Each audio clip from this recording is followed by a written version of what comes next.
Saudara, tadi pada saat saya sedang berdiri, Tuhan tuh ngomong sesuatu begini. Sampaikan kepada umatku, kadang nak, aku tuh minta sesuatu yang gak sulit. Aku tidak minta seperti di Wuhan kau harus pakai masker semua, kemudian kau harus pakai pakaian astronot semua, enggak. Supaya engkau tidak terinfeksi oleh virus. Kadang aku cuma minta satu, ucapkan perkataan Mazmur 91. Setiap hari ucapkan saja. Shalom, ketemu lagi dengan saya Madi Frans Tamba di dalam Logika Alkitab.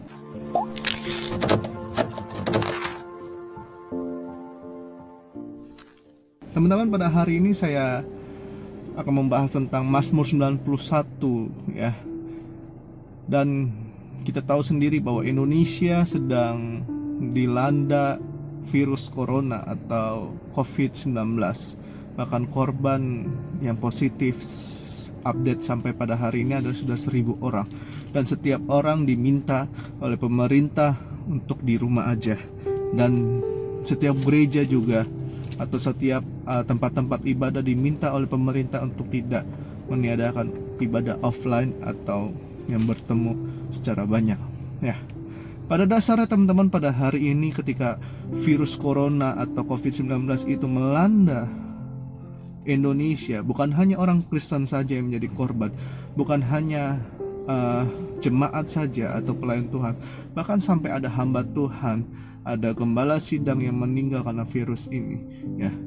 Apa seharusnya sikap kita sebagai orang percaya ketika berhadapan dengan virus corona ini? Apakah virus ini sebuah kutukan atau apakah virus ini sebuah cara Tuhan untuk menguji iman kita? Atau bagaimana maksud Tuhan di dalam virus corona ini? Nah, kita mau lihatnya di dalam Mazmur 91 teman-teman. Sesungguhnya penyakit sampar sudah ada pada zaman Alkitab. Kalau kita lihat di dalam ayat 3 dan 4, saya akan bacakan. Sungguh dialah yang akan melepaskan engkau dari jerat penangkap burung, dari penyakit sampar yang busuk. Dengan kepaknya ia akan menudungi engkau, di bawah sayapnya engkau akan berlindung. Kesetiaannya ialah perisai dan pagar tembok. Karena pada dasarnya teman-teman semuanya, bahwa sesungguhnya penyakit sampar sudah disinggung di dalam Mazmur 91. Dan di sini penulis mengumumkan bagaimana perlindungan Tuhan tetap ada meskipun penyakit sampar juga ada di sekeliling kita. Nah, bagaimana ketika kita sebagai orang percaya meresponi hidup di tengah-tengah virus corona ini? Yang pertama kita melihat di dalam Mazmur 91 ayat 1. Orang yang duduk dalam lindungan Allah yang maha tinggi dan bermalam dalam naungan yang maha kuasa akan berkata kepada Tuhan, tempat perlindunganku dan kubu pertahananku, Allah yang kupercayai. Nah, di dalam ayat 1 dan 2 dikatakan ada Allah yang kupercayai. Sesungguhnya ketika kita tahu ada virus corona, ada namanya COVID-19, tetap sikap kita dalam menghadapi virus ini, yang pertama adalah kita tetap mempercayai Allah. Tetap mempercayai Allah sebagai Tuhan dan Juru Selamat kita. Kita harus tetap mempercayai Allah sebagai tempat perlindungan kita. Tetapi kata percaya di sini ya, itu berarti menyerahkan semua hidup kita kepada yang kita percaya, yaitu Allah. Kalau teman-teman percaya kepada Allah, tentu teman-teman tidak perlu lagi bertanya, Tuhan apa yang harus engkau lakukan kepadaku? Enggak perlu lagi. Karena pada dasarnya ketika engkau percaya kepada Allah, sesungguhnya yang kita koreksi dalam diri kita, apakah kita tetap tidak takut, tidak khawatir dalam menghadapi keadaan seperti ini?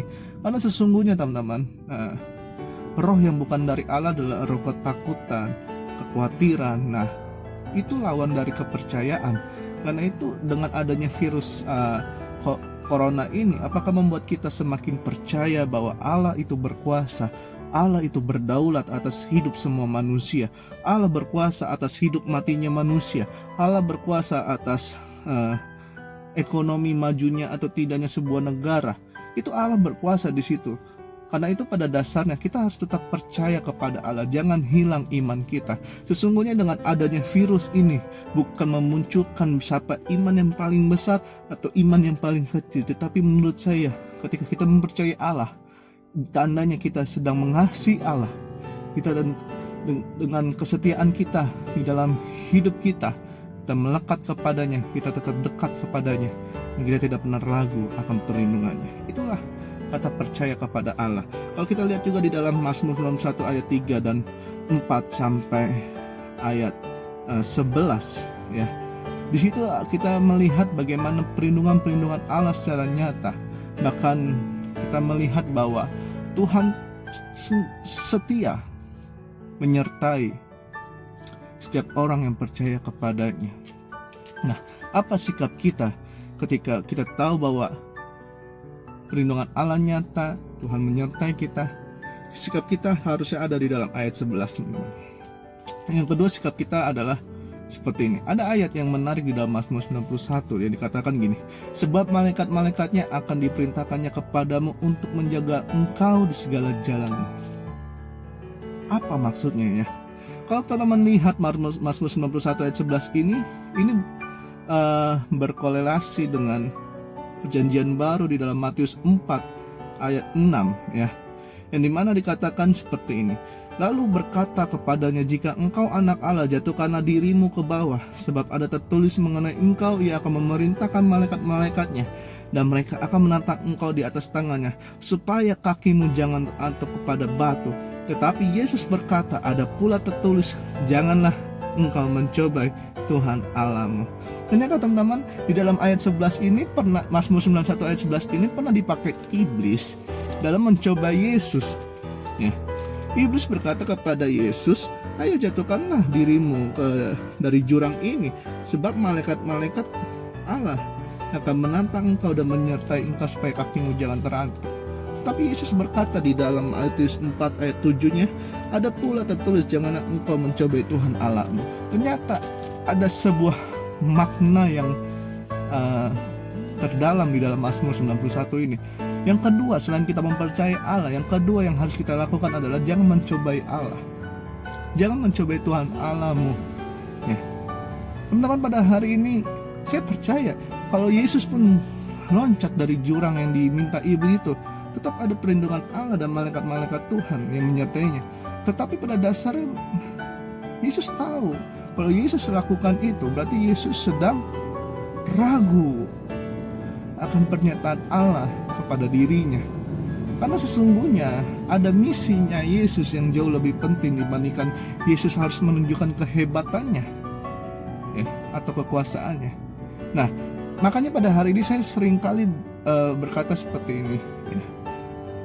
Dengan adanya virus corona ini, kita harus menyingkapinya bukan siapa iman yang paling besar atau siapa iman yang paling kecil, siapa yang kudus, siapa yang tidak kudus.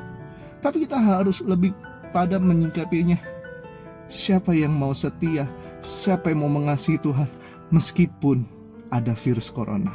Nah, karena pada dasarnya kita gak boleh mencobai Tuhan. Walaupun Tuhan kita melindungi kita, tetap kita jadi orang yang berhikmat, tetap kita menjadi orang yang taat. Nah, makanya saya bilang pada hari ini kepada hamba-hamba Tuhan, mari taatlah kepada pemerintah juga, kepada Tuhan juga, kepada Alkitab juga. Nah, pada sesungguhnya ini yang harus kita jalankan di dalam hidup kita. Jangan mencobai Tuhan kita. Dan yang terakhir, apa sikap kita dalam menjalani pergumulan melawan virus corona ini atau hidup di tengah-tengah virus corona ini ya teman-teman.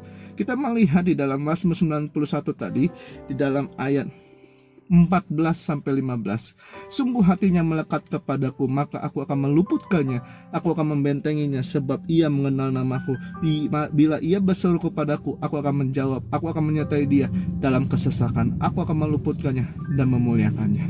Yang terakhir, sikap kita hidup di dalam tengah-tengah virus corona ini, yang terakhir adalah tetap melekat kepada Tuhan.